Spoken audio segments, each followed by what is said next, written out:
All right, gentlemen. So this Saturday is our favorite holiday. I'm going to speak for all of us. It's the GraveTalk official favorite holiday of Halloween.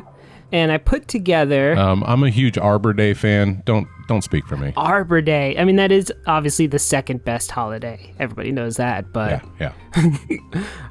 I put together a little quiz about Halloween, the holiday, not the movie. One of y'all are going to walk away with the coveted GraveTalk Halloween Championship Award, which consists of me saying, good job. You guys ready? Oh, man. The stakes have never been higher. Let's get it on. So, here's what we'll do. First, to choose who goes first, we'll have y'all pick a number, and I'll just think of 1 through 10, and then we'll alternate between whoever goes first and whoever goes second. I have 6 questions, so 3 each, and if there's a tie, I got a couple of tiebreakers, and then kind of a sudden death tiebreaker if it really gets down to it. All right, pick a number. 1. The Pixies taught me that God is 7, so we're going to go with 7. Mark, I don't know who the Pixies are, but I was literally thinking exactly 7. All right. So that's ridiculous. You don't know the Pixies, really? I said no. Should I? You've seen Fight Club, yes? Yes. They play their song when the buildings go blow up at the end. Oh, So, okay. You've probably heard them, you just don't know you've heard them. That's like a lot of bands in my life, pretty much. Most of them. All right, Mark. So you get to go first, and we're going to start pretty easy here. Okay. What is the name of the Celtic Harvest Festival that many people believe Halloween is based on? The Celtic or Celtic Harvest Festival that Halloween is based on. I always hear the term All Hallows Eve, but I don't know if that's the name of it. And then the Peanuts taught me about the Great Pumpkin. So maybe I'm going to go with the All Hallowed Pumpkin Festival Harvest. Is that correct? Do I get a chance to rebuttal? No, we're going to go in order. Oh. But I bet you know it, Garrett. I'm actually surprised you don't know it, Mark, because as a fan of the Halloween movie franchise, it is...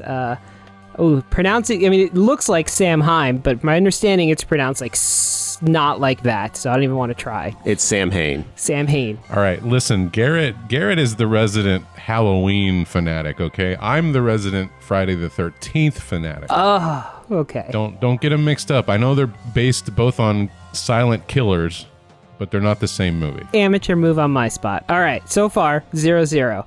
Garrett, what is a hollow? Like the word hollow? Yeah, in the context of Halloween, Hallow. What is that? I think it's like, oh man,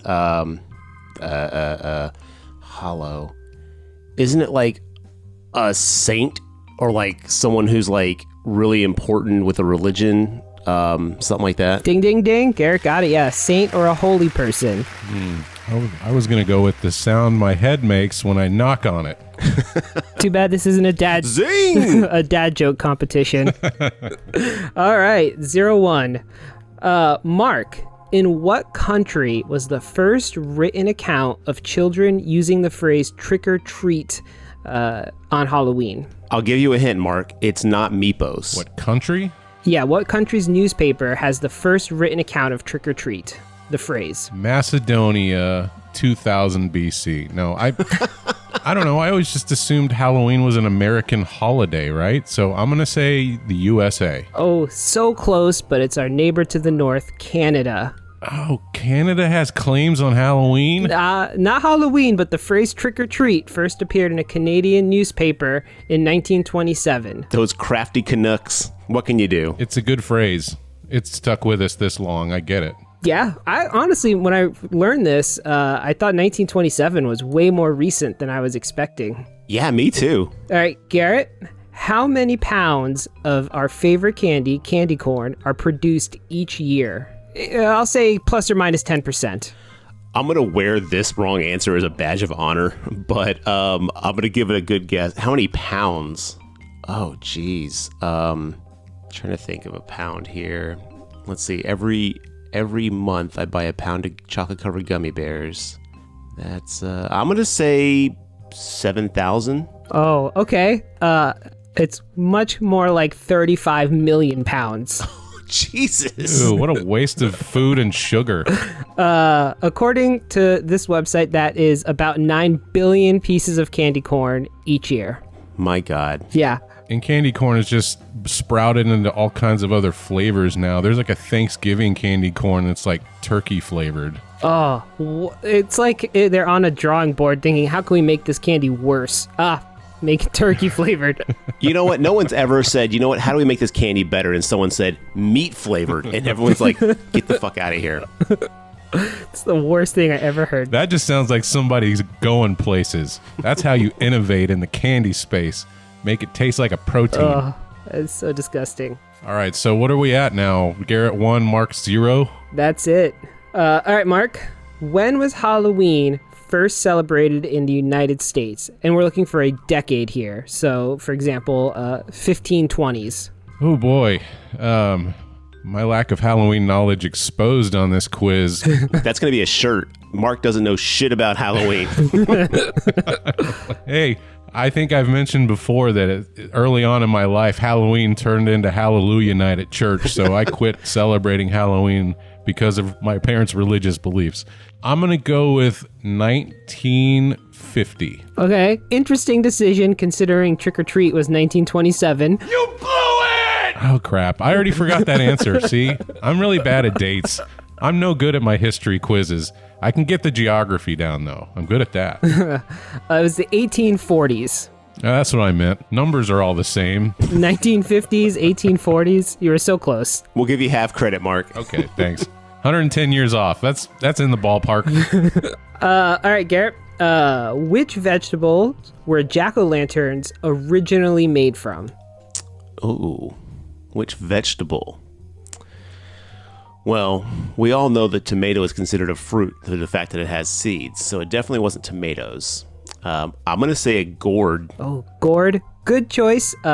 Turnips. Turnips? Wow. Yeah. Oh, okay. I mean, a pumpkin is a gourd, right? So that's... Oh, that's good point. weird. Yeah, that's splitting hairs on my part. Yeah, okay. You know, I'm an idiot. Let's go. So we didn't need a tiebreaker. 1-0. Garrett is our champion, our Halloween champion. So as promised, good job. Do you have a tiebreaker question ready? Loaded? I do. What is it? How many licks does it take, on average, to reach the center of a Tootsie Pop? And whoever is closer will win. So we're talking legit licks or like the cheating owl who would lick it 3 times and then just eat it? Legit licks, no biting. Okay. Look, I didn't spend 70 years of my life learning how to lick things not to know the answer to this one. Okay. Garrett's got it ready. I'm just going to go with a ballpark and say 1,800 licks. 18? Okay, Garrett. I'm going to say 921 licks. Well, by Price is Right rules, Mark wins, but according to this website, it is 252 on average. 252? I said 1,800. Oh, you said 1,800? I thought you just said 18. Well, in which case then, Garrett wins. 252. Still I undefeated. was like, which Price is Right game are you watching, man? I was astonished because I heard 18. I didn't hear the 100 part, and I was like, damn, these are some very small Tootsie Pops or something. Yeah. I think what's most astonishing is just how hollow my head actually is.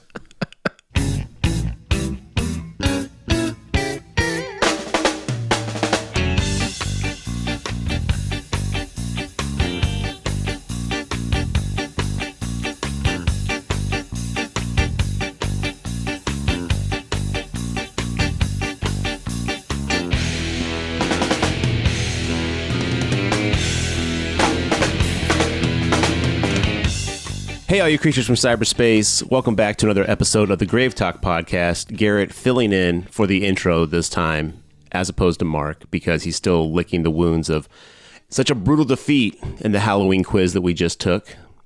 So, guys, how we doing, Mark? Never before in my lifetime has my fallacies been laid so bare. I thought you said phallus, and I was like, whoa.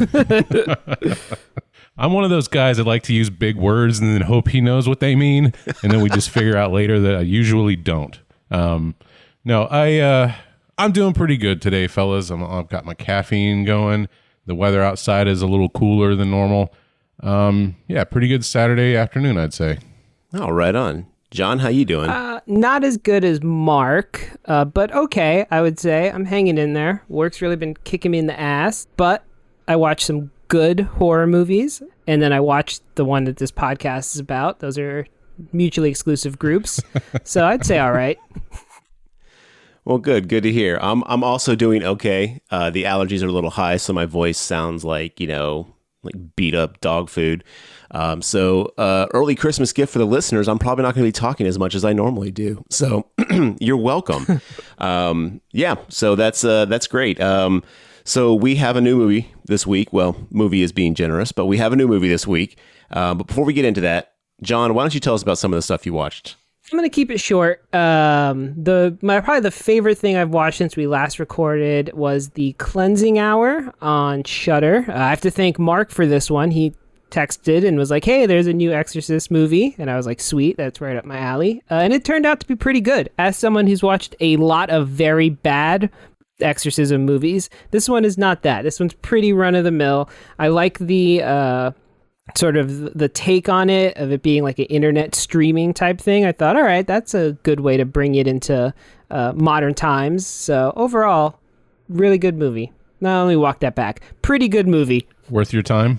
Definitely. I would recommend, if you're interested in like possession or exorcism movies and you have Shudder, it's definitely worth watching. Cool. Okay. Mark, what have you been watching? Well, if you guys follow us on our social media pages, you'll see that I picked up the Friday the 13th box set, and I've been slowly working my way through there. Currently on number 4. Still love those movies. But aside from that, I watched Fright Night 2. Oh. Which, going in, I was like, I don't know if I'm going to like this, based on the quick description I read on the last episode. But no, I had a pretty good time with that movie, guys. I would highly recommend it. New girlfriend, Charlie's in college. The whole, like, he doesn't believe Jerry Dandridge was a vampire. There is an in-story explanation for that, which I accepted and was like, okay, I'm okay with this. Great visual effects. The new vampires are pretty cool. Overall, good time. Recommend checking it out. I hear the second one's a bit more campy than the first one. Is that true? No, not necessarily. They introduce a werewolf, and the werewolf is actually played by Uncle Rico from Napoleon Dynamite. Oh, go on. I'm listening.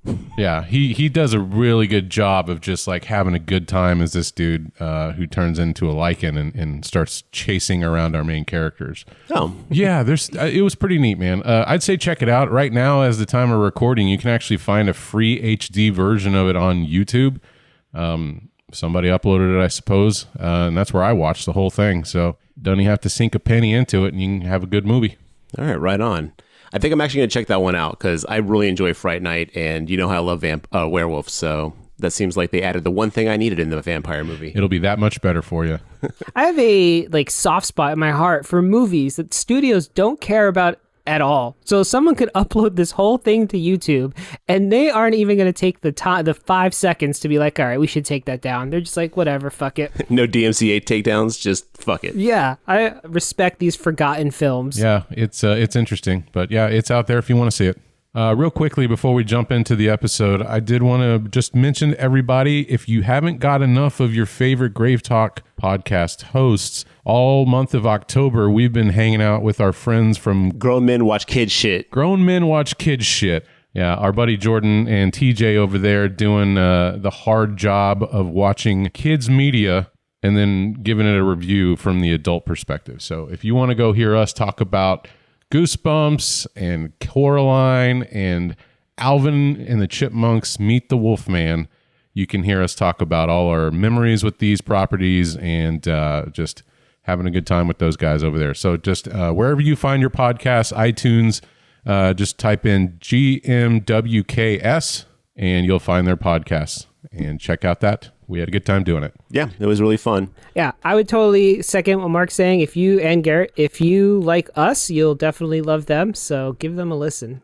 Well, I haven't watched any movies, you guys, because I've been busy with a bunch of other things. But I did jump on Shudder now that my account's fixed. And let me go ahead and tell you, well, this is actually a special message to the people at Shudder. Whoever you have hired to write your descriptions of your movies, you need to put them on a written warning and let them know if they don't start doing their fucking job, they're going to be let go. I have never seen more bare bones, basic ass descriptions of a film in my life. And there's so many horror movies on Shudder. Shout outs to Shudder for having a great selection. But if you have no idea what's in them, it's all like an old lady in a house discovers unspeakable evil. 2 kids encounter a ghost that's unspeakably horrific. You know, it's like, this does not tell me anything about it. Like, they basically like give the general strokes of like the genre of horror, and then they leave it at that. And I'm like, I need more, because I've got 70 movies to choose from where an old woman encounters an unspeakable evil. Which one do I pick? Do I have to go by cover art? Do I have to go by the sample trailers, which aren't on all the movies? I'm just saying, you're making it real difficult for me, Shudder, so please get your shit together. Just expand a little bit on your description so I know what to jump into. All right, Shudder, you've been warned. Someone's about to lose their job. I don't want anybody to lose their job. I was just noticing that last night. I was like looking for movies, and I was like, man, I didn't know what to pick, because it was like, it all sounds like the same exact thing. I was like, ugh, I need more to go with. So Shudder, as a special plea, please step it up. All right, and with that, that'll segue us in today's movie, Kuso, the Shudder exclusive from 2017. All right, up front, listeners, heavy disclaimer, heavy warning. This movie is filthy. It's disgusting. It's repulsive. And if you have a weak stomach for bodily fluids of all types, you may want to go ahead and sit this one out. I'm going to say that I don't know if I recommend this movie, but it fascinates me. And that's why I wanted to talk about it with my 2 co-hosts today.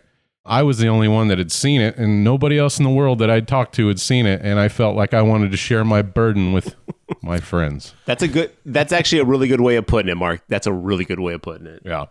I was watching the Joe Bob last drive-in. It was a marathon over a year ago of some sort. I can't remember exactly when. Really late at night. So those usually wrap up around like 1 a.m. And Shudder has a streaming channel. You know, if you go to their app and load that up, it just has something autoplay on this one particular channel. And I just left it on. And sure enough, here comes Kuso out of the blue. Never even heard of this thing. But I was immediately like kind of glued to the TV watching this intro of this kind of, I don't know, boil-ridden man who's like poet rapping on the news. And that's kind of how this movie started. And I was like, what is this thing? Potential risk of a tsunami on the coastal area. Your God is from the underground. So when you pray, you cannot fuck around. No one will ever save you. Once you're dead, then you're dead. There is no coming back. Newsflash, the world cracks wide the fuck open, swallowing you and your homies whole. Whole notes, holistic remedies, the whole kit of caboodle. It is holier than thou, digested by the earth. You have been jailed in essence, bewitched in prison. And I just sat there and watched the whole thing in disgust. And I couldn't stop watching until it ended. And somehow they kept ratcheting up the filth and disgustingness through the very end. I mean, that last scene that we'll get to in a minute, oh boy, I didn't know how to feel other than disgusted and repelled. And I think a movie that can invoke that kind of emotion from me and still have me watch the whole thing, there's something to be said for that. Now, again, I'm not recommending this movie, but I have to unpack it, and that's what we're doing today. So this one was created and directed by Flying Lotus. He is a gentleman who has he's been in kind of the industry doing some stuff with Adult Swim. Back in the day, he did some animated and musical bumpers between shows. Also, David Firth. This is also, he's on this project. He's an animator. He's probably most well-known for his, I don't know if it was a Flash web show or something, but it's called Salad Fingers. But if you look up Salad Fingers, you're going to recognize this character. He's kind of slumped over, green-faced guy with big eyes. And what's also unbelievable about this is kind of a couple of the names they have involved in this. You got George Clinton from the Parliament Funkadelics in this doing a really gross scene that I can't believe he signed up for. You got Hannibal Buress doing a voice. You got Tim Heidecker from the Tim and Eric Show. And there's a really brief cameo from Anders Holm from Workaholics. So clearly these guys know some names. But before we jump into what the movie contains, fellas, this was the first time you guys got to experience Kuso. I want to hear what you have to say about it. I got to tell you, Mark, I watch a lot of bad movies, dredges. I mean, just the real bottom of the barrel shit. And this is probably the worst thing I've seen in a long time. It is visually, I guess, stimulating. I mean, it's 24 frames a second. They get that done. But it's almost like, this is probably old parenting type shit, but if you get caught smoking a cigarette, they'd be like, smoke a whole pack, and then you're like, oh, I never want to smoke again. It's like they saw the Adult Swim bumpers and were like, what if we make 90 minutes of this? And it just doesn't work. And I was like, this is terrible. And if it wasn't for this podcast, I wouldn't have made it more than 20 minutes. And into the movie, I stopped watching it multiple times because I'm just like, what? This is just disgusting. It's like all fart and shit jokes. Like, it's not, And Wikipedia broadly describes it as body horror, but I mean, it has horror imagery. I don't know that this is body horror. It's just gross. John, I questioned watching this as well. I'm going to think it has horror in terms of mood and atmosphere and just how off-putting and strange it could be. Yeah. Whatever that would be in realms of horror. I mean, there's no jump scares. There's no like blood. But the imagery itself at times is disturbing and almost hypnotic. I think that's part of it. At times? Did you say at times? Okay. No, I think you mean from start to finish. No, I'm just talking. I'm setting the disgusting stuff aside, and I'm talking about all the bits around it, like all the animations I thought were competently made. And that's the thing about this movie, right? It doesn't feel like so generically cheap that you would find it on Amazon like freaking Ghost Shark or, Shark and Saw Women's Prison Massacre. Like it feels a few steps above something of that level. So I feel like the people in charge of making this movie did a competent job. It's just crazy what they decided to commit to film. Mark, but what you're saying though is like, yes, the people who made this are competent like artists. They can create something that's like, like they can do it well, but that's like saying like if Kubrick made a snuff film, can you really separate the two parts of it though? Because this film, like I keep saying film, and I hesitate to do that. This thing that's on Shudder is so bizarre and so like for me, it's hard to separate the art from the artist in this because. We've got people who are very talented. We've got scenes that are shot and created beautifully. Some of the special effects are just, like, wow, you guys are really good at what you do.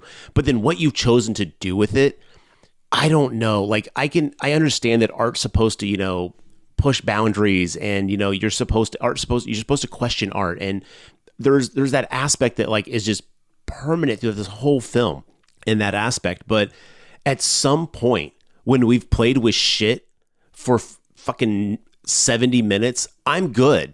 Like, I don't need to, like, great, every single character in this, movie has like massive broken out sores. It's just nonstop. Like the grossest thing you can choose to do, they did it. And it felt like it was like, that's what's going to make it edgy. And it's like, no, at some point, like now you're just being fucking gross to be gross. And maybe that was the point of it, but I don't know, man. Like, you recommended this. I went in sight unseen. I had no idea who was in it. And I got to say, like 15 minutes in, I was like, I'm good. Like whatever you've got for the rest of this flick, like I'm good. There's nothing else you're going to throw at me that's going to make me go like, there it is. That's what turned it around for me. I'm really bothered by it. Like not like on a, like, oh, I can't handle it, but more just kind of like, why would you spend so much money and time doing this? Yeah, that's kind of how I felt. Like this collection of images is something I feel like I would have written when I was like 13, right? Like, oh, what's the grossest shit I can think of? Like, what if you have to feed poop to some sort of ground pimple that has a face in it? Like, yeah, that's fucking great. Let's do that. It just feels, I don't know. I'm not to say like, oh, I'm so mature, but I think I may have grown past this level of film just a little bit. That's a good point. Oh, sure. And again, I think we all have, but I think like what Garrett is saying and the feelings of disgust that I'm given, and like, I think that's why I'm fascinated by it. It's by no means a good movie. I got to keep saying that because I know you guys are like, why the fuck are we talking about this thing? But again, it's just, I have never been so repulsed by a movie and so fascinated at the same time. And I think that alone is an achievement that I'm going to give this movie. Like, this is now the bar for something that can be absolutely disgusting. And movies invoke happiness, fear, patriotism when used for propaganda purposes. And now here I have this in my repulsion column. And I don't know, I'm bewildered by it, just like you guys are. I get it, Mark, and you're exactly right. They've done something for shock value. The problem for me though is the shock value wore off at about 10 minutes. Like they went out the gate hard, and I'm like, okay, cool, right on. This is pushing quote unquote limits, and they're trying to be super edgy with this, and okay, right on. Like, let's see what you got. But the thing is like at some point it became rote. It became very, like, okay, more shit. Okay, more cum on this. Okay, more open sores. Okay, more. And it was like, again, like, if art's supposed to push you and but like, that would have been great for 30 minutes. But for an hour and 40 minutes, I was like, yo, we've done this song and dance, man. It's no longer shocking to me at this point. It's self-masturbation is what it is. And I don't know, at some point it was just like, great, you've done it. Like, let's move on. Let's what else do you have? Like, what's the point you're trying to make with this art? Like, what are we trying to do and accomplish here? And I guess that never came through for me. And yeah, it was disgusting. Yeah, there was a lot of imagery that was kind of like, okay, wow, I don't need to see that, but here it is. But again, at what point what are you trying to say with this art? Is I guess what I'm trying to say. Yeah. There is a little something I can add to that, but let's get through some of the info on this one first. So, according to Rotten Tomatoes, 22 critics gave it 36%. 57% of the audience liked it out of 229. That is so much higher than I would have ever expected. I guess the people who made it through this movie and decided to review it are probably like the kind of people who would like it, though. Because like I said, I would have stopped if it wasn't for the podcast, and I would have never thought about it again. Because to give this movie a prop, it opens up 110%. Like, whatever happens in the first 15 minutes of the movie, that's what the rest of the movie is like. So if you don't like the beginning, you're not going to like the middle, and you're definitely not going to like the end. That's a fair point. All right, let's see if Shudder's description writer can do this one justice in Garrett's court.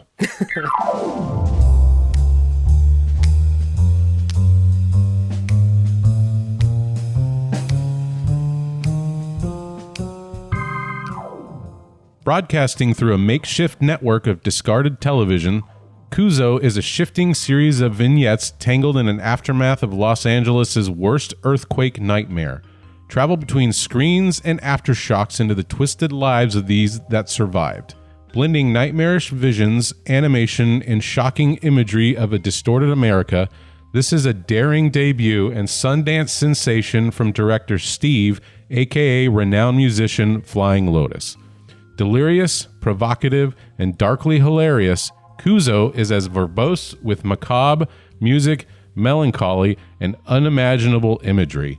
You won't believe your eyes or your mind. That is like 500 words more than any other description. You know why all the descriptions are so bare bones on Shudder? They used all the words for this one. They had a Scrabble bag and they used all their letters in here. Well, what do you think of that description? It's pretty accurate. Yeah, I guess. When I heard about this earthquake business, I really thought that was going to play a bigger role than it does. It's like, I guess they mention it in the background and the lady wears an We Survive shirt, but I don't know, whatever. It's loosely sprinkled over all the shit that you have to get through. Yeah. It's brought up quite a bit, but it's always like just an afterthought. Yeah. It's always just like, oh yeah, the earthquake. Do you think this was because of the earthquake? Do you think this is... And it's like, we never delve into it at all. You know what I think would have made this movie better? is if it had like more of an Alice in Wonderland approach or something, where there was a audience stand-in that I could relate to, someone else to be like, what the fuck is happening? And there were 2 times I thought that was going to happen. And in neither case, though, did that end up being what happened. But I feel like if there was someone else I could have latched onto that also was as flabbergasted by what's going on, maybe I would have appreciated this film more. As a general audience member, you have no connection to why you're watching this. So I think, John, to your point, if we had actually had an audience stand-in of some kind, it would have kept us more, like kind of engaged. Like, oh, they're dealing with this too. Like, I can at least relate to this character. But this movie is bananas off the wall, crazy, gross. And so I just want to ask out the gate, like, what's your favorite segment? Like, I want to know, like, what you guys thought was the most entertaining, not shocking or anything, just the one that you thought was the best segment of this movie. I don't know that I could say I liked any whole segment, but the one that I most enjoyed when it was on screen was the one with the girl and the 2 weird interdimensional beings with TV faces. It was particularly the interdimensional beings with TV faces that I liked. I thought they were funny. And I was like, okay, I could take a breather on this one. That was probably the only one that I was not actively hating while I was watching it. I enjoyed Dr. Clinton, if I can air quote enjoyed. I found myself laughing at several bits of that. So that particular segment, we see a gentleman come into a doctor's office after seeing an ad on a television saying that he can cure you of any fear instantly. And the whole segment feels like, we kind of hinted, this is like deep Adult Swim humor cranked up with poop and pus and cum, right? Like that's what it's all been injected with. And I, for one, find myself really drawn to the Adult Swim style humor, the Tim and Eric's, a lot of that kind of stuff I really like. I felt that there was a lot of comedy in this particular scene with the gentleman at the doctor's office, and especially when we find out why he's there. He has a phobia of tits. And I just found that concept to be funny. I was just like laughing at it again, even the second time through. And then again, just coupled with the fact that I can't believe P-Funk is the doctor in this, and then he proceeds to have the procedure that he does to cure people. It was just so like, what the fuck for me. Mark, hold up, back up. Did you say the second time through? You've watched this movie twice now? Yeah, I remember I told you I saw it like over a year ago, and then I rewatched it for this podcast. Oh, I didn't hear the rewatch part. I thought you were still working off the first watch. No, man. Like I said, I watched it after a Joe Bob marathon, and I must have been just drunk enough to like just sit there in awe of this thing the first time through. Just like, asking the same questions you guys have said. What is this? Another question I have is, who is this for exactly? And it sounds like maybe nobody. Maybe it's literally just for Flying Lotus and his buddies that made it. Well, it's for 57% of the 200 people who reviewed it in Rotten Tomato, apparently. Mm-hmm. I wonder how many of those people, though, liked it because of just who's in it. Like, I wonder if that's just fan bases being like, oh, I like what my people do type thing, as opposed to what's actually on the screen. But again, I could be wrong. There could be like 50% of the people who watched it on Rotten Tomatoes who were like, hell yeah, this was the jam. I do believe there are people out there who are like really into this surrealist bodily fluid type grossness. And I don't know, I think like maybe 10 or 15 years ago, I might have actually enjoyed this movie more.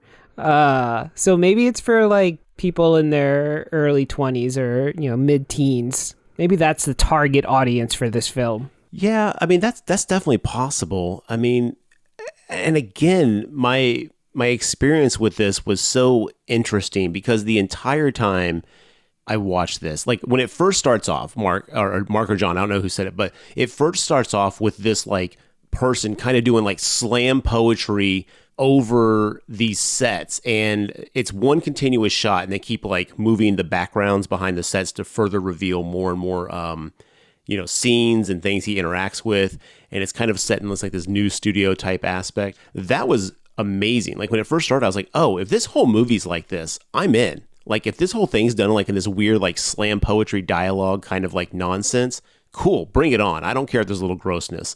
But then we switch right into that first scene, and when we say scenes like these, there's like there's scenes that are intercut throughout the entire movie, and the fact that like you'll get like, let's say from start to finish there's one cohesive little storyline of this anthology. It's broken up and you'll revisit it throughout the movie, come back to it as it concludes itself. So, you know, characters you're introduced in the beginning, you don't get like conclusions to till the end of the movie. But man, that next scene, I was like, okay, cool. I see what's going on here.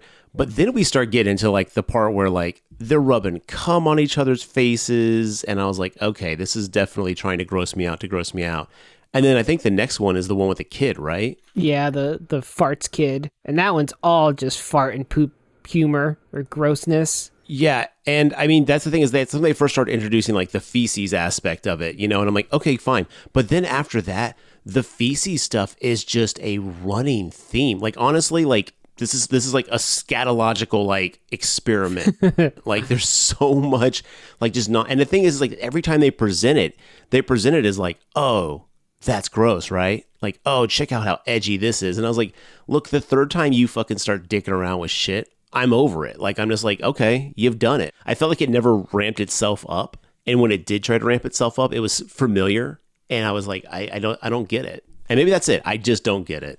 I feel like it did ratchet a little bit on the last two segments, and but we'll get there. So we just wanted to go story by story. That seems like it'd be easier than trying to interweave how the movie actually tells the stories. So just to kind of give you a visual here, if you guys are familiar with MTV's Liquid Television and a lot of that animation style, I was getting flashes of that. So in between these stories, you get interludes of all these really cool computer lawnmower man-esque animations. Again, I think they're really well done, and I think that's kind of what kept me in the movie, is just kind of seeing how weirdly bizarre some of these animations could be created. And sometimes it's like magazine cutouts, kind of a la Monty Python. If you've seen that kind of stuff, there's some of that in there. All these visuals have these weird audio tones and just kind of really bring in this creepy mood setting. So again, those are probably my favorite parts of all of this, because that's the least disgusting the movie is when we're watching these animated bumpers. Yeah, those were cool. I will. And there were some interesting visuals in this movie, like, and I think we've already talked about this, right? It's competently made, and there's some okay ideas in it. It's just so covered in badness that it's tough to get to them. Yeah, that's really accurate. I was going to ask you guys earlier, but now's a good time. Is there any other movies that you would even be able to compare this to? Oof. I mean, not to this level. I mean, that's the thing is like every time I think of a comparison, it's only like a piece of a comparison. When I think of like grossness, I would say like some Eli Roth level stuff with like, you know, Cabin Fever when the skin sloughs off the back when they're fucking, you know, like Cannibal Holocaust level, like, you know, like gruesomeness and stuff like, okay, cool. There's some like very visceral responses to the imagery I'm seeing. There's things like in Terrifier when the bathroom's covered in shit, you know, like I can think of parallels to pieces of movies, but all the other movies are like, okay, this is just going to be like a sprinkle on top of the cake and not the fucking cake. So I don't know. I can't think of any direct parallels to this because this is an art film with, you know what? This is a perfect reason why movies and creative people need fucking editors. Someone to come in and be like, dude, you don't need an hour and 40 minutes of this. We got it. Yeah, it is a bit long, especially the content you're dealing with. It does overstay its welcome. And for John, 11 minutes in was when it was overstayed. But I agree with that, Garrett. Yeah, I can't think of any movie really where it's I mean, the obvious one is, right, it's just like it's Adult Swim bumpers turned to 11. That's the closest it's possibly going to be, but even that's not really describing it correctly. I've got 3 movies that came to mind. Had to really think, though. The first one being Peter Jackson's Bad Taste. Not so much in the content, but there are scenes where a guy vomits into a bowl and another guy drinks it. So I was like, well, that's kind of on point with this one. Not nearly, Kuso outshines that by a mile. Also, Kentucky Fried Movie from 1977. A lot of those sketches in that movie are just really in poor taste. So I was like, well, I can kind of see a parallel with that one. Mentioning that, Mark, makes me think, okay, because I haven't seen Kentucky Fried Movie in a long time, but I watched that movie in college and I remember liking it, but I also can't remember it at all right now. I just remember that I liked it. So you saying that makes me think, man, maybe I would have liked this movie in college. Yeah, that's the demographic, right? And then lastly, more recently, there was a movie came out that I actually turned off real quickly called Movie 43. Did you guys ever see that one? No. Also very surprised with who is in that movie. This movie has Hugh Jackman with a pair of testicles on his chin within the first 10 minutes. He's got balchinia. Yeah, exactly. So that movie is also known for its kind of disgusting, raunchy humor.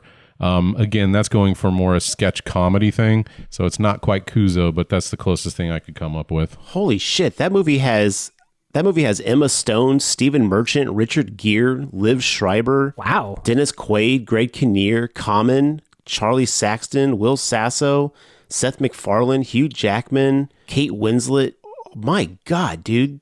Naomi Watts. It's crazy how many people are in this fucking movie, and it was so bad. Chris Pratt. JB Smoot. Holy God. What the fuck is this movie? Yeah, I've never heard of it, and it seems loaded with people. Do yourself a favor and just Google Hugh Jackman testicle chin. That joke, though, and thinking about balchinia made me think of South Park, and that is actually what this movie reminds me of. If South Park could go to like 25 and was completely unrated in live action, I think that is that's what would end up here. This is the kind of movie Cartman would make if he had unlimited resources. Nailed it. I think that's a really good point, though, John. That plays into what you said. Is I think if I was younger and I haven't been exposed to the world I live in and stuff like that, like maybe I'd find this more shocking and entertaining, kind of like, oh, can you believe this? Well, I found one interview with Flying Lotus on YouTube where he's talking about this movie. He said it took him 2 years to make, and he did the majority of the work on it himself. The underlying reason he gave for making this movie was that he said, and I quote, "I always wanted to show people how ugly they can be." So apparently that was his thesis going into making this movie. I wish that had been more prevalent in the film. I wish that underlying concept was executed a little bit better, because now that you say that, it makes a lot of sense. But at no point in my hour and 40 minutes with this film did I ever catch that concept. I'm calling shenanigan pretentious artist talk. That showing people how horrible they could, whatever. You were just trying to gross people out and are now trying to like justify it with some highfalutin fancy talk that I'm not buying. Yeah, you think he came up with the material before he refined it down to one sentence? Definitely. That is retrospective justification, man. It's a Tommy Wiseau The Room situation. It was always meant to be a comedy. Like, bullshit, dude. I would respect him so much more if he was just like, I don't know, I thought it was cool. Like, all right, dude, dig it. Like, don't try to tell me you're teaching me a lesson here, because the only lesson I got is that you like shit jokes. Okay, well, let's go ahead and get into this as best we can. We'll try to de-disgustify it a little bit. Again, not seeing it visually is probably going to help our listeners out, because I would assume the majority of you won't want to see this. So why don't we start off with the end of this episode? That's it. See y'all later. Next week is going to be something way better. I promise. No. Do you guys want to start off with the lady in the cave? Yeah, let's get that one out of the way. Oh, that one was so weird. It's the one I understood the least. It's also the one that was the least disgusting, I think. So, in what I assume to be is there's a woman underground who seems to have been trapped by the earthquake that we've cited, right? The overarching theme that some crazy, probably the worst possible earthquake ever, because now there's transdimensional beings showing up. Everybody's been mutated to some degree. There's, like John said, ground pimples with faces growing out of it. I mean, this earthquake, I don't know what the fuck, but it must have ripped open some sort of reality hole or something, because there's no way a normal earthquake would do this, obviously. Again, kind of maybe to John's point, maybe this was all made and then the connecting tissues was built on top of that to make these stories somehow have some sense of coherency. But to that, again, there's this woman down underground. Clearly, she's been there for quite some time. She doesn't have any food available. And she keeps talking about her child. Her child's missing. She's like, I need to get to my baby. And there's scenes of her like eating dead cockroaches. At some point, she starts chewing on cement, trying to get to the other side. Strangely enough, there's talking roaches in this movie too, because you see over in the shadows, there's this animated roach that's watching this woman eat apparently like a dead family member or something like that. Oh, what a weird ass movie. I'm just trying to put the imagery out in words, and it's tough. The general visual feel of this segment is very dark, very claustrophobic. It's a lot of shadowy imagery. When you see movement, it's bathed in shadow. You really have to be paying attention to what's going on there, and a lot of really extreme close-up shots of this woman kind of, reacting to her surroundings and hearing noises. I would say the most impactful part of this segment is the audio, because there's rumbles and ambient noises that really do sell this kind of trapped, this trappedness that you can't see too far around you. You don't know what's beyond some of these walls. You don't know what's in the dark. And the audio does a really good job of selling that. So I think that as far as the atmosphere, this one is probably the most effective when it comes to that. Yeah, I totally agree with that, Garrett.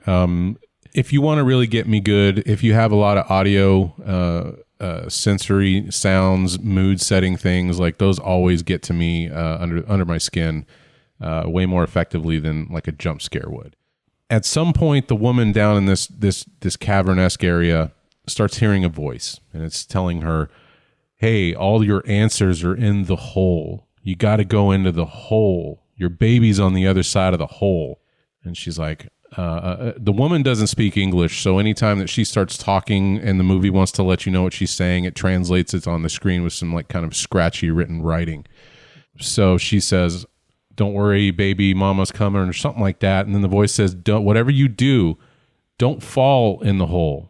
Because if you fall, your bones are going to be liquefied. Well, sure enough, like first thing we see, she immediately starts going down that hole and falls. And it's probably one of my favorite shots in the movie. It's this really, really wide shot where everything on the screen is black except for this corridor of bouncing lights that this quote-unquote hole represents. And it's just the woman's body falling from the top of the screen to the bottom of the screen with all that moody music that Garrett was talking about. Imagine Gandalf falling when he's fighting the Balrog and they fall into that giant cavern with the water. That's what it kind of looks like. Yeah, absolutely. The next time we see the woman's story come on screen, she is down inside this hole, and there's like a tiny portable black and white television in front of her face. And it pans to the back of the woman, and her legs have been fused into another woman. And apparently she's fallen into this like little space where this other woman was living, and she's like, don't touch my shit. And then like you look at the television, and then it's showing this woman and the lady, but it's playing it back with like a sitcom soundtrack, like laugh track and stuff like that.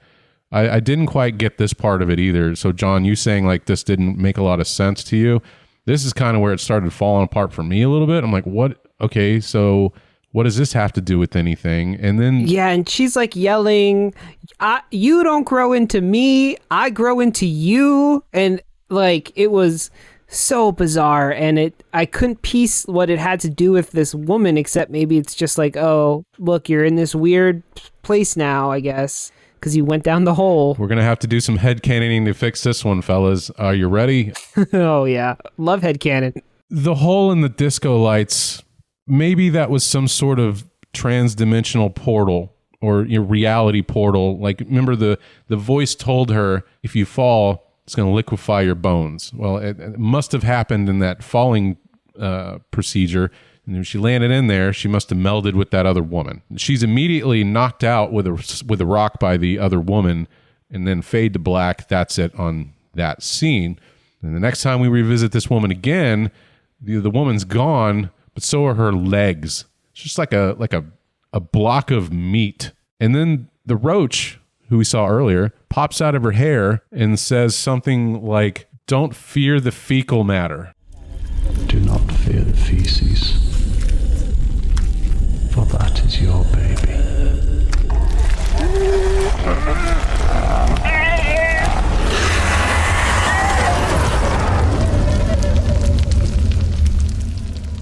That right there. I mean, that right there. Don't fear the fecal matter. Like, why? Like, again, this is like, this part of this segment is happening like 3/4 of the way through this movie. So at this point, it's like, this is not edgy anymore. God, I don't know. I'm really bothered because I hate shitting on this thing because I'm like, yo, some artist did some stuff. Good for you. But then I'm also like, I don't know. I'm just it upsets me. This whole thing upsets me. All right. Well, we're almost 1/4 of the way through this, Garrett. So let's just get through it. What the roach says exactly to her is not to fear the feces, for it is her baby. And then behind her is a giant fecal slug coming at her with eyeballs, and she starts crawling through this tunnel as fast as she can as this giant shit slug chases her, and then it eats her. And then when she's in there, we get this POV scene of some more crazy Lawnmower Man-esque imagery. Yeah, it's just all kinds of like disembodied body parts squirting, pixelated red liquid, and a man is impaled on a spiky object surrounded by red tentacles. It's just crazy batshit stuff that we're seeing in this stuff, in these segments, really. And unless I'm mistaken, and I think there may be only one more scene with this woman, it's her emerging from one of the ground pimples. Yeah. And that was like, what? So, maybe, okay, headcanon, maybe she is trapped in our Los Angeles where there's an earthquake and it's all crazy. It's all, generally normal. And falling through this tunnel, she exited into this new bizarro world that Kuso set in. So maybe that's her journey from our universe, our dimension, to their dimension. Yeah, I'm going to go ahead and back that play, John. That is more world building than Kuso ever gave us, but based on the images thrown on screen, that makes sense. Now maybe we should wrap into story 2 with the weird kid that we mentioned before with the ground pimple. So, John, why don't you do your best to tell us about Weird Kid in the Pointy Hat? All right, the ground pimple. So this one is about, I guess, a kid. He looks like a grown-up, but he goes to school. Yeah, he was definitely an older person playing a child, I think. And again, don't forget, listeners, all these people have something visually wrong with them, right? So this guy has giant boils on his face. Yeah, that's like or growths. Very common theme in this movie. Like, everyone has face boils and face growths. So he's a small person, and he's wearing like a colorful hat, and we get introduced to him eating some like gross food that's given to him by what I could assume is his parental figure, his mom. Then he goes to school and he shits himself. Hilarious, right? And he gets embarrassed, and he like gets laughed out of the class, and this is where he runs into the woods, which the woods, besides this weird growth pimple thing, seem pretty regular. Well, pretty woodsy, I would say. Except for, like, say, the plucked chicken that's swimming in the riverbank. Oh, that's right. He does see that. So now I wondered. Okay, actually, great callback, Mark, because I did have a question about that. Did he really see a plucked chicken, or is he just hungry because he hates the food that he's being fed? Oh man, I didn't even think about that possibility, but now you got it rolling in my brain.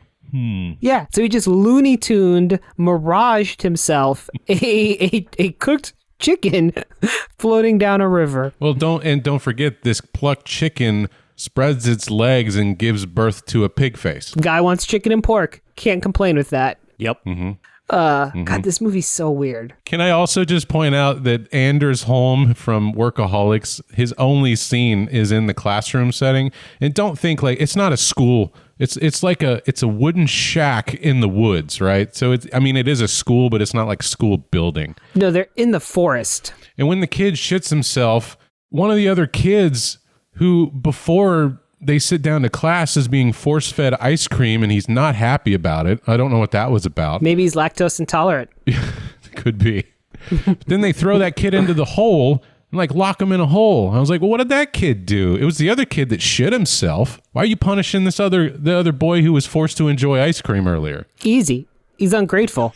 In this surrealist world, kid got ice cream. He should be eating the shit out of that ice cream because this world sucks. Everything about living in this world is miserable, right? You get just... Please don't say eating the shit out of anything in this episode because literally that could happen in this movie. Yeah. In fact, in this very vignette, right? I mean, that does happen. Yeah. Anders Holm actually, like when the kid shits himself in bizarre fashion, Anders Holm goes right up to the kid's pants and starts sniffing them strangely, and then he gets laughed out of his classroom. Yeah. From start to finish, bizarre choices are made, if you haven't figured that out by now. To be honest, I have blocked a lot of this movie out of my memory, and I watched it yesterday. I watched this movie approximately 24 hours ago, and I just am trying to willfully forget it. So thank you for bringing in some color there. So he runs through the forest and he finds what I'm going to refer to as a ground pimple. And it's just like, I mean, it's like flesh colored and it has an opening and like a gross fucking tongue. I mean, everything about it's gross. Like the tongue's extra gross. This whole thing is just, I found it very uncomfortable to look at. I was like, what is this ground creature? I guess maybe a worm is a better, like, okay, if like an earthworm was giant and its mouth part was sticking out of the ground, maybe that's what they were going for?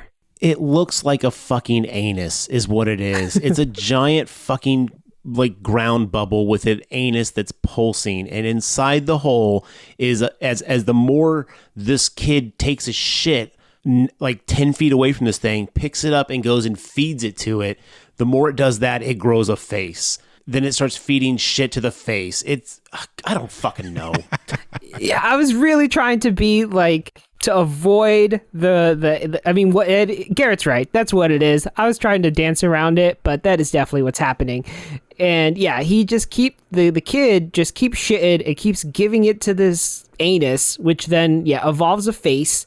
And then I don't know, what does he do to Charlie? He like evolves him. That's not the right word. It gives him, he gets like a green fucking light that shoots into his head. Yeah, it like trances him out, and then we get to see a little bit of what's going on in his brain, and then he wakes up on the ground in the forest, and then he barfs up an eyeball, and he puts the eyeball in the newly formed face inside the pimple anus. Yeah. What did I just say? Yeah. What did I just say? You accurately described what was on screen. You forced us to watch this, so got no one to blame but yourself here. Oh, God. Saying these things out loud, you're just like, somebody wrote this on a piece of paper and was like, yep, that's what I'm doing. We're going to make this movie. And in this vignette, there's no dialogue. Right. There's absolutely no spoken dialogue at all. So it's all visual representation of what's going on, which I appreciate how each vignette had its own unique feel and take. I thought that was very interesting, but that's the only thing I'll say was interesting. Well, I really liked because I think the ground pimple anus thing looked like a physical effect, right? It didn't look like CG to me. It felt like it might be an actual puppet they were controlling. Yeah, I think it was. I think it was actual practical effects. A lot of this was actual practical effects. So I appreciated that and thought it looked pretty cool. As disgusting as it was, I thought it looked good. It falls back to the fact that this movie is well made. Like from a technical aspect, it's shot right. You know, the acting's fine. The effects are good. They just used all of their powers to make something terrible. But I feel like they did it on purpose. Why I don't mind shitting on this movie so much is because I don't think they were like trying their hardest and this accidentally was what they made, which feels like what happens in a lot of bad movies. I mean, I think they made exactly what they were going for. Oh, 100%. There's no question there, dude. Yeah, this was executed to the precision that they wanted it to be. Okay, how does this one wrap up? So, right, he comes across like a dog and then he feeds the thing dog shit. Which apparently, do you think it loved it or it hated it? Because it disappears. And the dude's just standing alone in the forest with this boiled up dog. Now, I don't know if it was like, dog shit, that's what I wanted this whole time. Or if it was like, how dare you? And it poofed. Can't say what a giant anus pimple would crave more. Human or dog flavor. Who knows? Who knows? Not us. And let me just go ahead and reiterate, or let me just state for the audience, in case we haven't said it before. When we say he feeds it shit, we literally see a hand with a medium shot reach down, grab a handful of shit, and then when we say feed it to him, it smears it into its mouth. Like, there's nothing subtle about anything that happens in this movie. Nope. Nothing is left to the imagination, except for plot. That's the only thing that's left to the imagination. But what was interesting about this vignette also is, I guess we're not going to also gloss over the fact when we first see this kid leave his house and go to school, his mom welcomes like 4 large men in to run a train on her. The moment he leaves, he like watched these men like walk into her house, and then they like pick her up and start getting sexual with her, and then take her inside. So that was a little subtle visual thing we got. Because so much weird shit happens, like that barely even registered in my brain. I was like, that's the least weird thing that's going to happen, that happened in this vignette. Yeah. They also keep showing pictures of what I assume to be this boy's father. And for a second there, I was like, is this anus ground pimple birthing his dad? Oh, maybe. Maybe he's creating his a father replacement out of this thing. Oh God, I don't know. But yeah, they've got a shrine to the dad, and every morning they pray to it. And there's little connections, like the mom smashes a roach in each time it shows up. But the character, his dress evolves too as he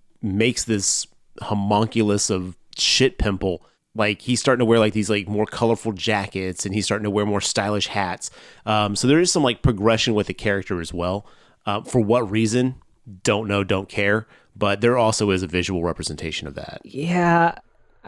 It's so hard to know like what's important in these scenes, because I don't know what this was trying to tell me. What's the story of this person? What is their arc? What did they overcome? Like, I guess he stops having to eat the food he doesn't like. Like, what did they overcome? Having this movie linked to their IMDb page. That's what they all had to overcome. Yeah, like, there's just so little in the form of plot that it's really hard to know. Like, what should we mention here to make sure, you're really getting the feel for this? But it's all visual, man. You gotta watch it, but don't watch it because it's not worth it. Yeah. So, I mean, he bursts the shit pimple thing, the face disappears. Yeah, so that segment kind of just ends with them standing there. Mark had mentioned this, but since we're about halfway, it's good to mention it again, is that these segments don't play out like this. They're all intercut, like in interweaving, but not in like a Pulp Fiction way where they all tell one story. They're all independent stories, but you just see them in like little 5-minute increments. All right, let's talk about the Banishers and our up-and-coming rap artists. So we open in on an apartment. Again, everything is disgusting in here, so the apartment's filthy. There's stains everywhere. Just all kinds of unkemptness happening in here. Your parents would be very upset if they came by and your place looked like this. It probably looked like John's apartment when he was watching Kentucky Fried Movie, back then. Probably, yeah. No, I got to tell you, for an up-and-coming rapper, that's how I picture their apartment. In fact, I knew one in college who did not ever up-and-come, but that is kind of what his apartment looked like. We're introduced to two trans-dimensional travelers who, at one point, I believe, are called the Banishers. This is like a throwaway line that this woman who's, I forget what her rap name is. I think it's B. Hey, very Sesame Street here. This episode is brought to you by the letter B for bad. I will give you a round of applause for execution, John. Good job. Thank you. So these Banishers are like kind of stocky, hairy monsters with a TV face that's all completely animated. So when they're talking, it's an animated mouth moving on this like kind of hairy body. One of them is voiced by Hannibal Buress. They're like the most colorful things in this movie, too. Like, this movie has a very dark, dingy color scheme, and they're kind of, what's the word? Like, bright and rainbowy color. Yeah, they've got, like, imagine like a Sid and Marty Krofft pinata. Like it's like the old, like Sid and Marty Krofft kind of like, fuzzy, character designs, but then like they have the color schemes of like pinatas, and as they as you guys mentioned, where their mouths would be, there's like a giant like TV screen, and then there's like an animated mouth, so when they talk it kind of moves to kind of show that they're talking. But they have no eyes, they have no other, defining characteristics other than the fact they look like like a colorful shaggy mop with a TV screen mouth. And they are just they're all on the couch and they're just going to town. They're calling this girl a bitch and saying she's worthless and go get us a beer. I mean, this part, the characters, those creatures were interesting. But again, when they kept talking, I was just like, yo, I don't care. Like they were just being, it was like, it's the kind of thing you'd hear, a bunch of 13-year-old boys like, yo, fuck that bitch. Oh man, yeah, come here and hang out. And it's like this bravado / machismo / I don't know. It was just, I don't know. Everything they said, I was like, this does nothing. I was like, this does not add anything to anything other than the fact that they run her off because they say she's terrible. And then she goes to the bathroom. There was some lines dropped, Garrett, in this segment where it may be a situation where this woman is subservient to these two transdimensional beings. I think they call her their slave at one point.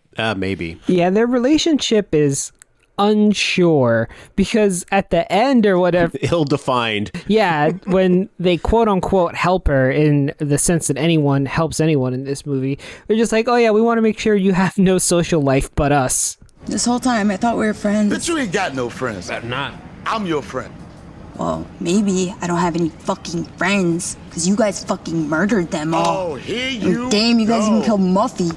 We ain't murder nobody, B. We, just sent them somewhere else. Exactly. What? You banished them? I mean, we didn't, but okay, well, yeah, we banished them. We banished them. But they got jobs. Yeah, we made sure of that. They all got jobs.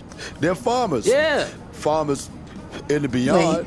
So they're watching television and they're talking to B like, oh, you know what? This movie is artistic. That's why it's good. And you don't like it because you like shit.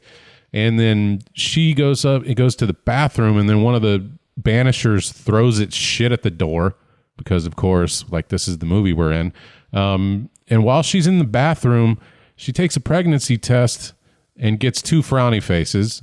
And while she's on the toilet, Tim Heidecker from Tim and Eric pops out of the toilet. And then he says something like, hey, you must have had like Asian food or something like that. I can't remember exactly what he says, but it's like, of course, he's coming out of the toilet. Yeah, just his head pops out of the toilet. So it's like a talking head out of the toilet bowl after she just took a pregnancy test. Now, I will say this. The pregnancy test with the 2 frowny faces was my favorite thing from this film, because I wish that pregnancy tests actually had 2 frowny faces on it when you found out you're pregnant, because I was like, yo, that's fucking funny. Like, I gotta give you that. Yeah. She like does not blink though, and this dude's head pops out through the toilet. She's just like, what are you doing here? What about the restraining order? Well, they know each other. Yeah, but he's coming out through a toilet. Yes, he is, John. Yes, he is. She just accepts this and is mostly concerned about why he's visiting her. Yeah, she even says like, hey, what about that restraining order? He's like, oh, no, I just want to be a part of your life. Maybe we can hang out and listen to your mixtape later. And then, now that he's talking about her, interests, she's like, oh, yeah, maybe we can do that, And then she like smushes him back into the toilet and flushes it. And then when she goes back out to the living room, she's pelted with shit. And the banishers laugh at her. And then we see her again when she goes to let me see, I have this down right, the Valley Coat Hanger Clinic. So we find B sitting at the clinic, and this is where I think another storyline starts to merge into this one. We see a gentleman walk into this clinic as well, and like I said, that these earlier on in the movie, there was a commercial for Dr. Clinton's practice where you can come in and he'll cure you of any fear. The gentleman goes up to the counter, and it's clearly a man dressed as a woman pretending to be a receptionist. And I actually laughed a lot at this part too, because I thought the way that this guy was portraying this receptionist and just being so unhelpful was actually kind of funny. until it turned into a blow-up doll. And then I was like, okay, I don't know why that happened. Yeah. And at first with this guy, I thought, okay, he's going to be someone who sees how bizarre this all is. They totally had me hook, line, like, right. Okay, this person is I don't want to use the word normal, but a audience stand-in and is seeing how crazy everything is. But alas, that was not what happened. You're right. This guy was the closest possible character that could have been our stand-in that you were talking about at the top of the episode. But no, he's not. The blow-up doll starts squeaking, and apparently he understands the squeaking of a blow-up doll, and then he feeds the blow-up doll his copay fee for going to see Dr. Clinton. They give him a clipboard to fill out, and he goes and sits down next to B, and he's like, hey, sorry about all that. And she's like, I don't give a fuck, whatever, man. And then he starts like, the questions on the clipboard. Have you ever ejaculated into your mouth, anus, or blocked it to come inside yourself? Are your fears making you more gay or less? Like, what kind of questions are these? I was like, huh? Yeah. Okay. And he was once again being like, how do I answer that? And he goes to B and he's like, what'd you put for this one? She's like, yeah, I didn't get that one. It just sounds like stuff that like 13-year-old kids on a fucking playground would be asking themselves, like, oh man, if you ever like pissed in your hair, how gay does that make you? You're just like, okay. I just think I am too old for this movie. I feel like that might be a thing. You probably are. We're all too old for this movie. But it's just Shudder exclusive. I wonder why they paid for this movie. But this scene was legitimately like where I thought the movie was going to do a turnaround, because you're right. When that character's talking to the receptionist, I was like, okay, this is funny. This is actually like, okay, we've got some like decent, like, something's happening here. And to your point, John, we finally had a character that we could kind of relate to in any form or fashion, because he was like, wait, why are you saying this? What? I don't know how to answer that. Yeah. Very much like how we feel in this movie so far. But I appreciated the fact that he was still in this crazy ass world. He was still living in it. And then when he sat down to answer that questionnaire, that was kind of funny. It went on a bit long, but whatever. I'm not going to criticize that compared to everything else in this film. And this is also the point of where the movie decides to have a little bit of social commentary in the middle of this fucked up brain shitstorm that it's throwing at you. They start talking about abortion and who gets to decide and who should know about it and all this stuff. And it's like a woman's choice. And I'm like, why is this movie deciding now? Like at this point, when this scene happens, we're probably over halfway through the film, right? And it's like, what is this bringing to the movie? And it's a good like 5-minute back and forth between B and this gentleman who we find out in just a few minutes is scared of tits. He's telling her, hey, you got to go tell Tim Heidecker that you're going to have his baby. And she's like, why would I tell him? I don't even like the guy. And he's like, well, it just seems like the right thing to do. And she's like, well, it's my body. And he's like, I'm still kind of fucked up. You're not going to tell him. And she's like, fuck off, whatever. Again, I don't know what purpose this serves, or it doesn't really add anything to that social debate. No. I wonder if it was added in just because for shock value. I wonder if it was added in just because of the like, oh, that's an edgy subject. That'll fit right in with everything else edgy we've done. Or maybe this legitimately was like some kind of like direct social commentary they were trying to talk about. Just didn't feel like the right time and place, especially considering what comes before it and what comes immediately after it. It's like, kind of seems a little demeaning to an important topic. Yeah. So I think B she goes home, right? She doesn't get the procedure done. She leaves. Yeah, after she leaves the clinic, because she gets like frustrated. She's like, fuck this, I'm out. And she like leaves. And this is after the other character like goes in the back to meet the doctor. She leaves, and then we cut to her going to Tim Heidecker. I don't know Tim Heidecker's character's name, so fuck it. I'm just going to call him Tim Heidecker. They go to his house. She goes to his house and like climbs through the window, and he is fully naked on a bed, like a mattress, not a bed, but like a mattress. Like, and he's got this weird, I want to call it like, imagine 5 pillows mashed together made out of flesh with like vaginas and nipples on it and stuff like that. And he's like hunched over it, and he's like fucking the hell out of this thing. And he's just fully naked fucking this thing. And she walks in, he's like, oh my God, that's so gross. Like, is that supposed to be me? It's completely non-identifiable as anything other than a meat sack. So I don't know why she thought that, but he's just like, no, don't look at me, you shouldn't be seeing this. And then for the life of me, I can't tell you the dialogue that happens at this point, but she finds that he has a shrine to her on the wall. Like, it's like all these pictures and candles. Yeah. And you could tell he's obsessed with her.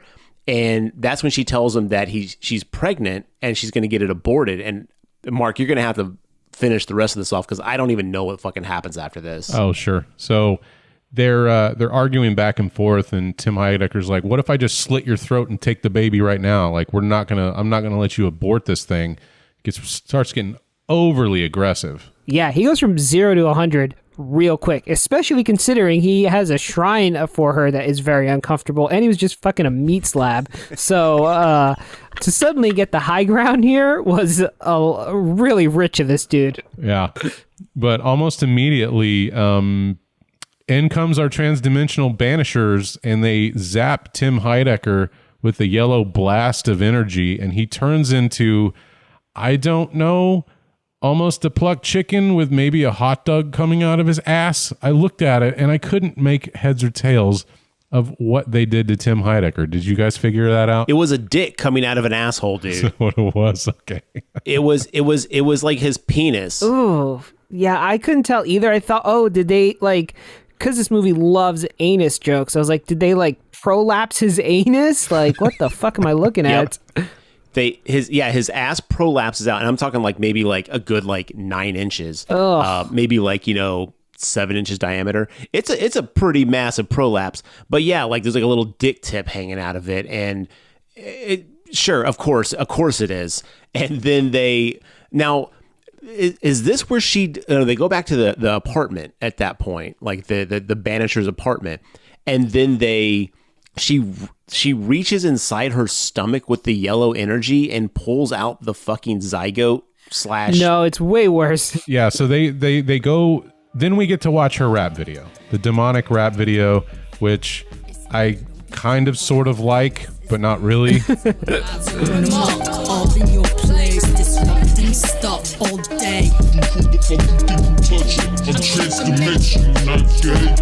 a plug, we got that mothership connection. The kind of shit'll make you bust milk holding erection. I asked, I was like, is this DIDNT word? I was like, what's going on here? It definitely felt like that. I was running the closed caption on it, and when it started rapping, it just said demonic rap unclear.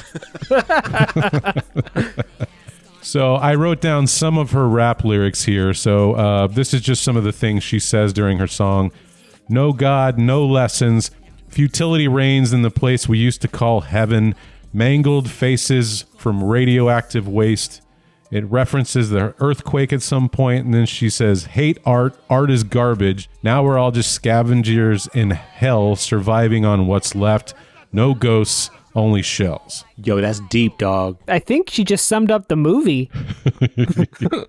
Pretty much. Is that her into the movie Will Smith rap where she recaps the plot of the movie that we just watched? I think so. Yeah, it's MIB Part 3. So they pan out, and then you see we're back in the apartment with the banishers, and they're watching this music video, and they're like, yo, that's lit. That's good shit. But the ending part of that video that they all get grossed out by is apparently they're shoving some rod through a penis.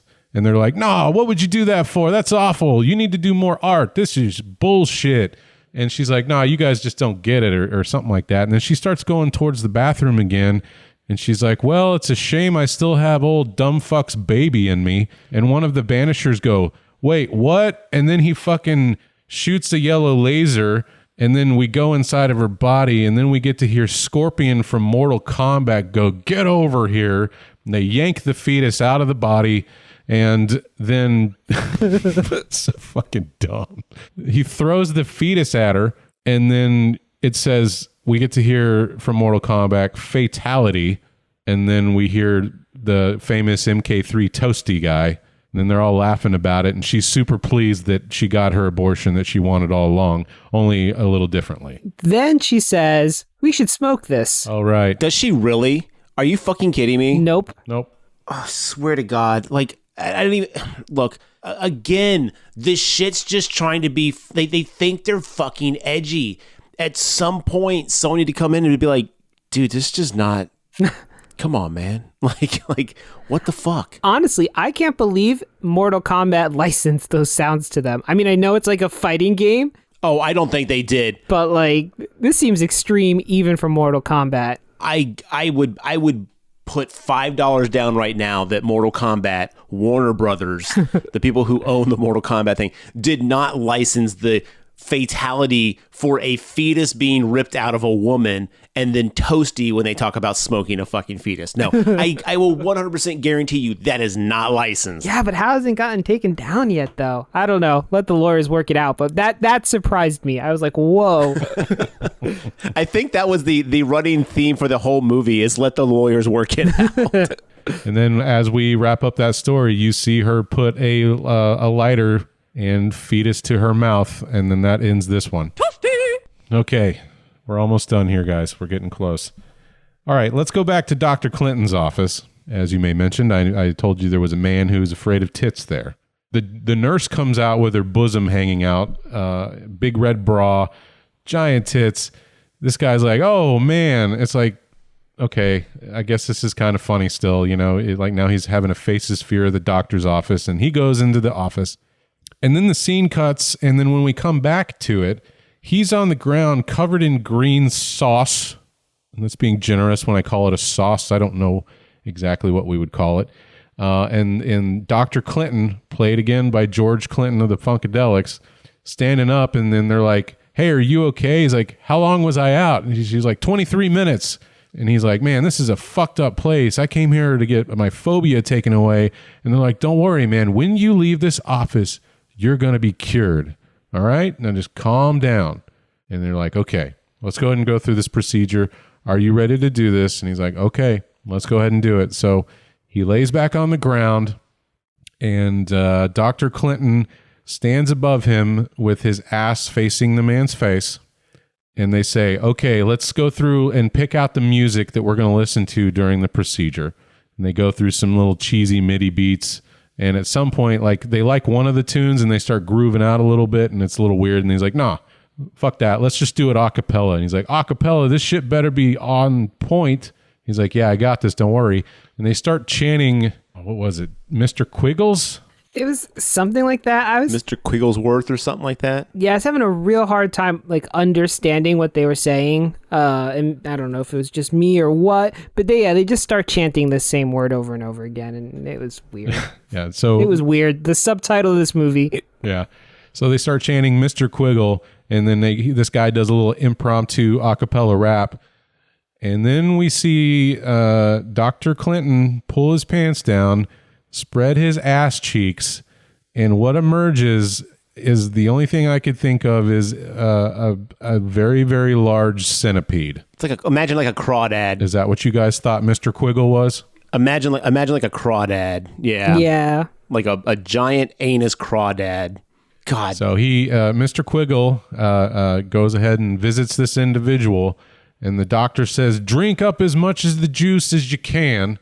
And he pulls off one of the antennae, and Mr. Quiggle screams a little bit, and then a bunch of green liquid just comes out, and the man like drinks it up and then passes out. Mark, stop and hear the fucking words that are coming out of your mouth right now. I know, man. I know.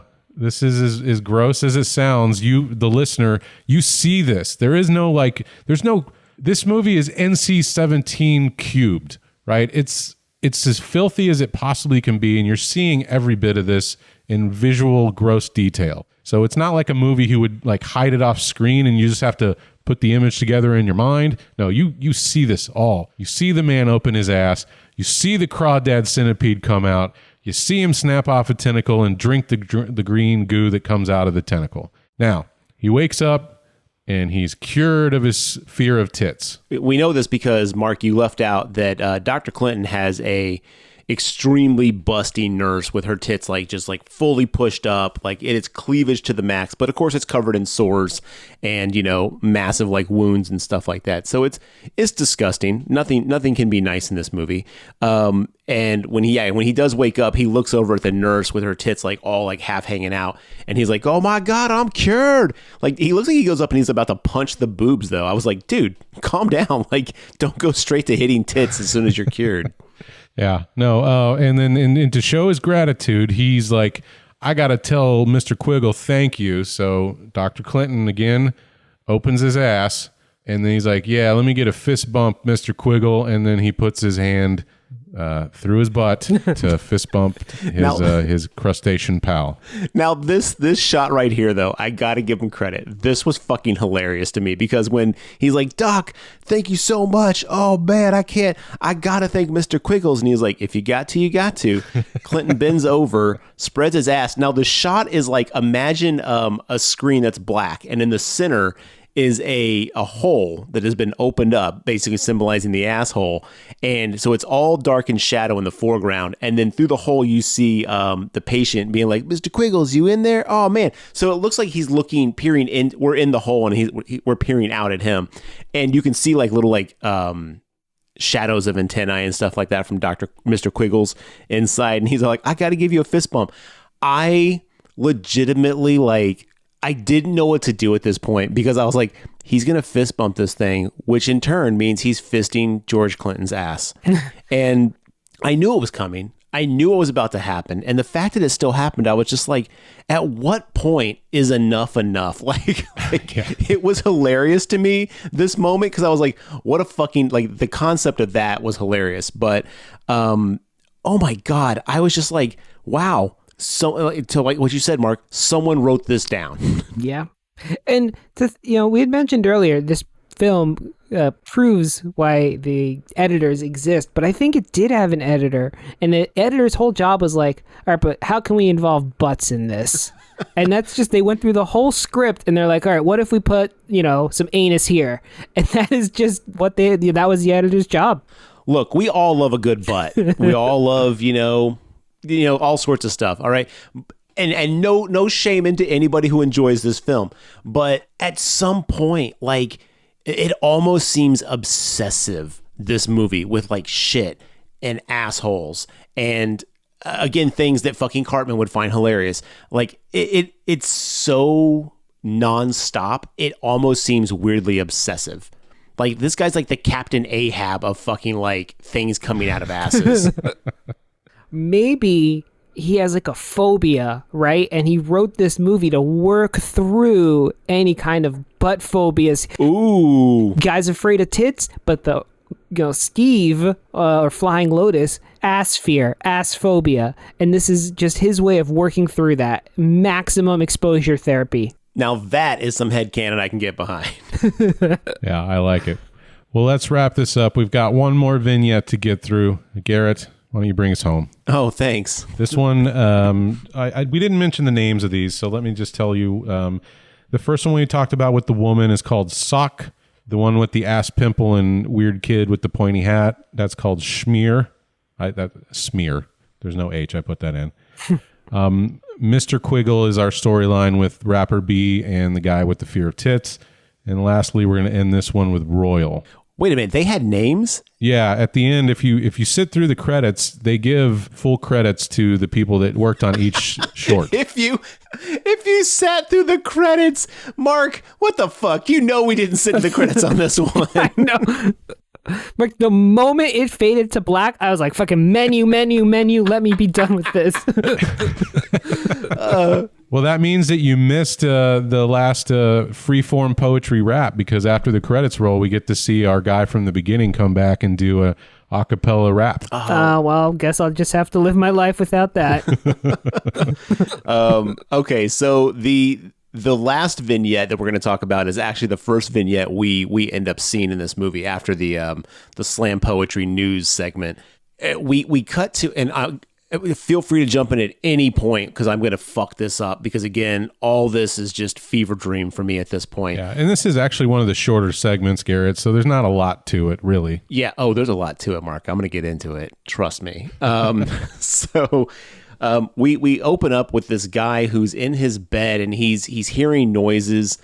It's sex noises coming from like his neighbor's wall or upstairs. I don't know which one, but he looks over at the wall and it kind of like zooms in on it slowly. We kind of pan in, we kind of like zoom in on the wall as the noises intensify of people having like weird, crazy, raunchy sex. And also there's a Super Nintendo on top of his little entertainment center there. And I was like desperately hoping they'd zoom in close enough so I could see the name of the game that was in it. Nope. They scratched off the label so you couldn't tell. So they were not afraid of Warner Brothers, but they knew Nintendo would come for their ass. They come for their ass, literally, John. So that's going on, and then he gets like nervous, and he like lays back down in his bed real quick. And as he does that, a rope falls to the floor next to his bed, and a woman comes out of the bathroom, and she comes over, and she's got these like. She's actually really, I mean, other than like all the sores and everything they put on these people to make them look as disgusting as possible, she's beautiful. This woman is like, with the exception of those things, like gorgeous. And she walks over and she picks up this rope and she's like, oh, okay, I guess it's time. And she gets in bed with him. She gets behind him and she wraps the rope around his neck. And she then starts choking him like hard. And he just like, and I'd say this is like a medium shot above the bed. You see her behind him, and I don't know if she's pegging him or if she's just got her knees or her feet in his back, but she is like full on like she's trying to rein in a fucking horse with this dude, like choking him, and he's just jerking as hard as he can, and that's going on, and she's saying like all sorts of weird stuff. I can't even remember all the dialogue, but it's like you're fucking trash, like it's just like humiliation type stuff, and then he gets off, he comes. And this is under the sheet, so you can tell it happened, but you don't see it. And then he rolls over, and they look at each other. And at some point, they say, like, do you think we can do this without the rope one day? And she's like, probably not. And then he smears. Does she do it, or does he do it? Like, someone takes, like, the handful of cum and just smears it across the face of the other person. I think she does it. I can't remember. I think she does it, though. It's visually much worse than how Garrett describes it to listeners. It is disgusting. I've seen pornos, like fucking like amateur, like fucking like Pornhub pornos where it's like less blatantly disgusting than like what they're showing here. There's nothing hot about this. I mean, maybe to some people, but like the visual aspect of it is like, it's that duality of like, okay, this is kind of kinky and sexy. And then it's like just visually disgusting.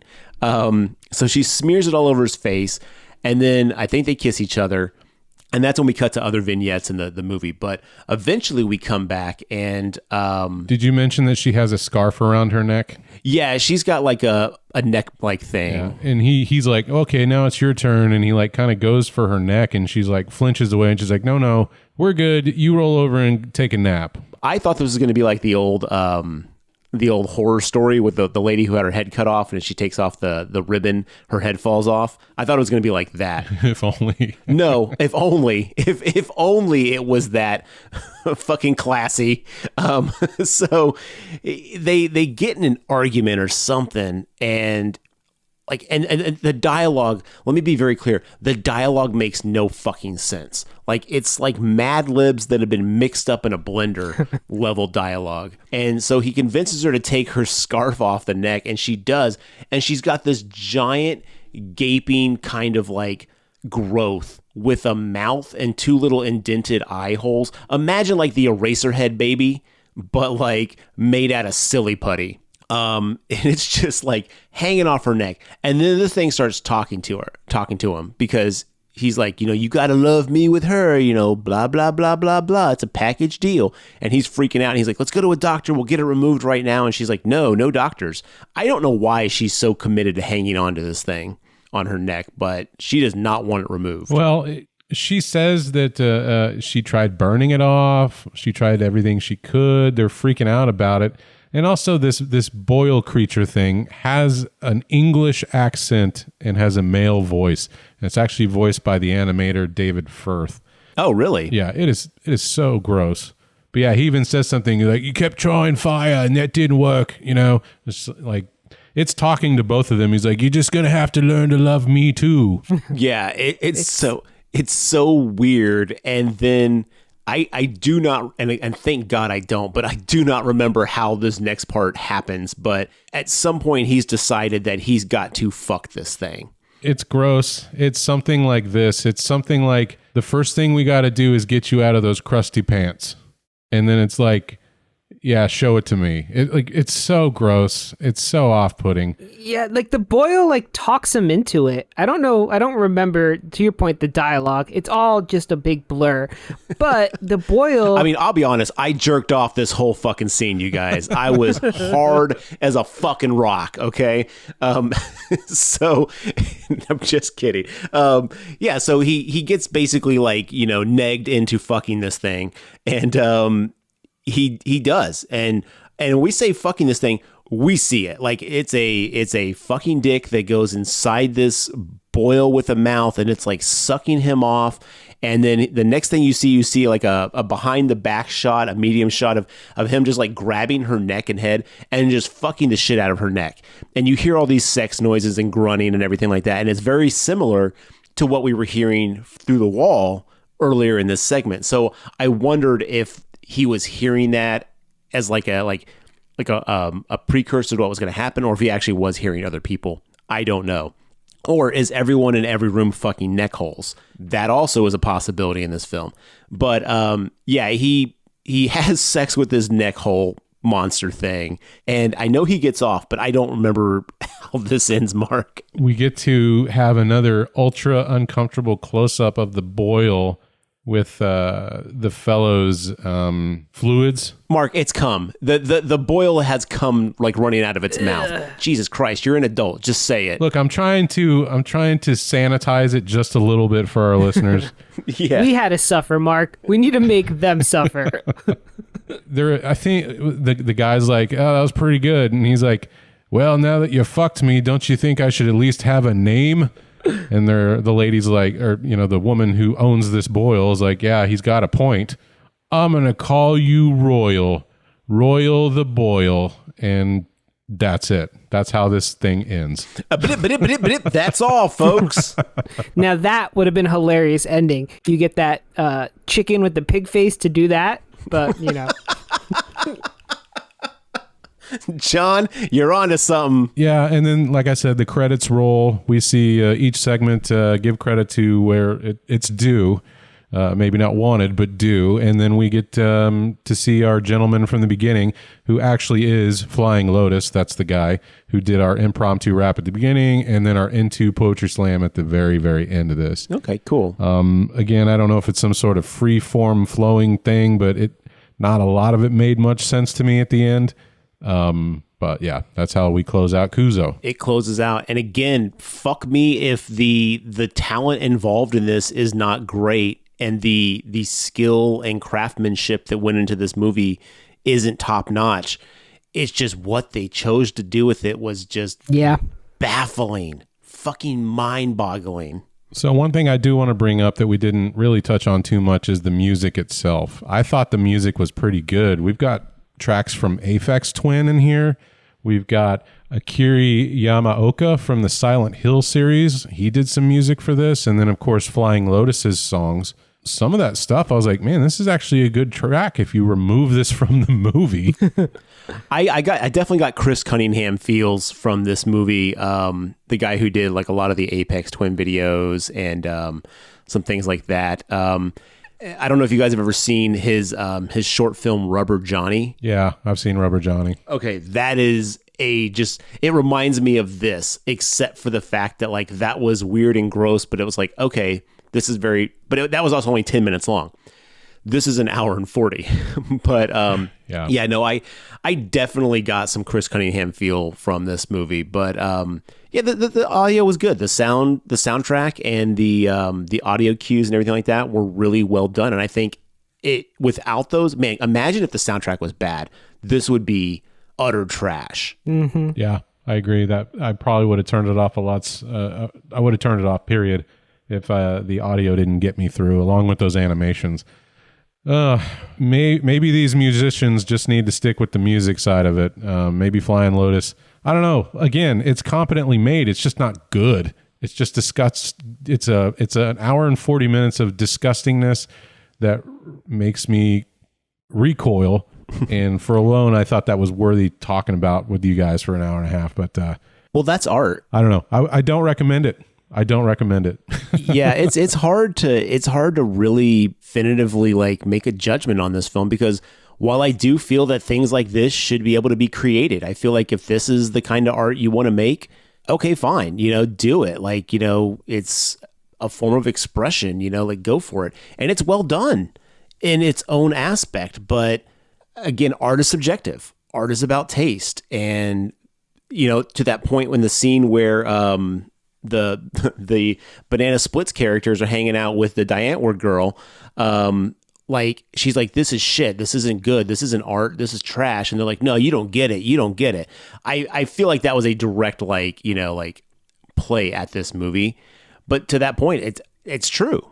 Like, I don't like this. I would not recommend anyone waste an hour and 40 minutes of their life unless they're like really into art experimental films. I'd say give it a shot. But even then, fuck, dude, that's your time. Like, not my time. But I wouldn't say I wouldn't want stuff like this to have an outlet.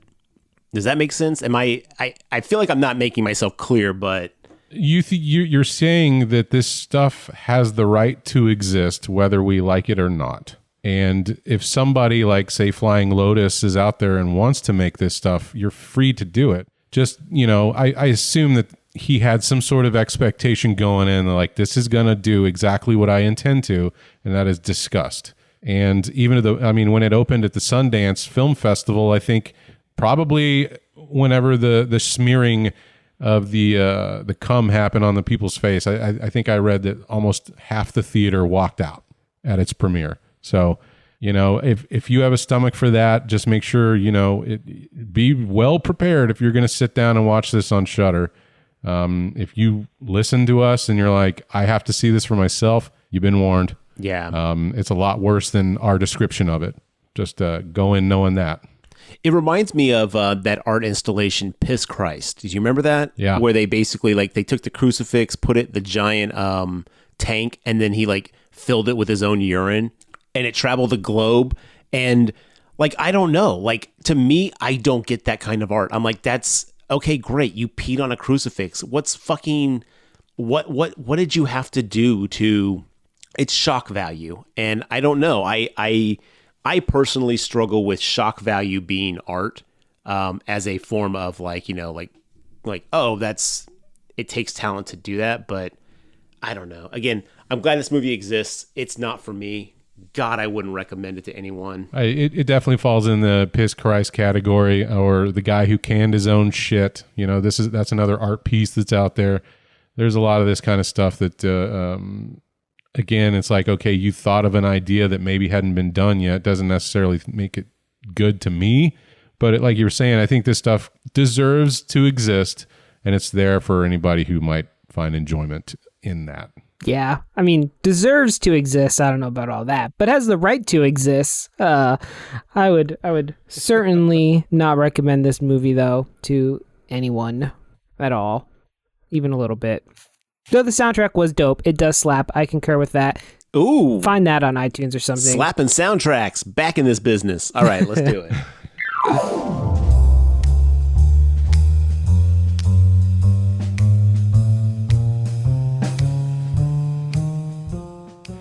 All right, gentlemen. Well, that's 3 no's from us. Listener, you can make your own decision if you're going to check that out. Have you seen Kuso? Why don't you let us know what you thought about it on our social medias? We got an Instagram, a Facebook, and a Twitter. And you can find all things GraveTalk at thegravetalk.com. Garrett, what are we looking at next week? Hopefully with 3,000% less poop and cum. Well, it's actually a listener suggestion, and I've never seen it, so I can't guarantee that there's going to be less shit and cum in it. But here's hoping. It's The Burning. Ah.